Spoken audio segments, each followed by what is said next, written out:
Ce qui est très important, c'est le conseil que je donne aux jeunes. Quand vous commencez, il faut connaître votre seuil de rentabilité. Certes, aujourd'hui, je vais parler comme ça en tant que financier, mais tous les jeunes qui se lancent en entrepreneuriat doivent retenir ce conseil-là. Tu peux commencer une activité, tu gagnes 1000 francs de commission, mais connais ton seuil de rentabilité. Tu sais que tu peux quitter de 1000 pour aller à 100 millions.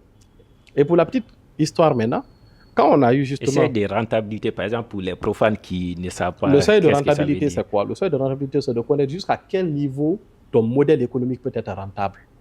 Tu peux commencer en gagnant 1000 francs, mais est-ce qu'il y a d'autres méthodes, toujours dans ton même secteur, pour avoir 10 000, pour avoir 15 000, pour avoir 20 000, pour avoir 25 000, pour avoir 30 000, pour avoir 35 000, pour avoir 100 000, pour avoir 500 000? Tu vois? Donc, le seuil de rentabilité, c'est la course derrière la rentabilité de mon activité.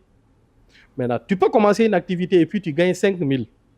Tu fais, par exemple, une année dans ça. Tu te dis, oh, c'est pas rentable, j'abandonne. Alors que non, il y a un seuil de rentabilité à atteindre. C'est pourquoi on demande courage et détermination quand on est en entreprise. Parce que nous, quand on a eu les 150 000 en 30 jours, après, on est passé à 5 000 en un mois.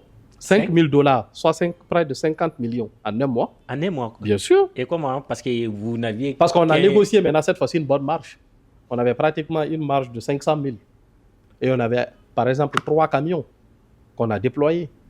Vous comprenez? Donc, on est pratiquement passé à 50 millions en un mois.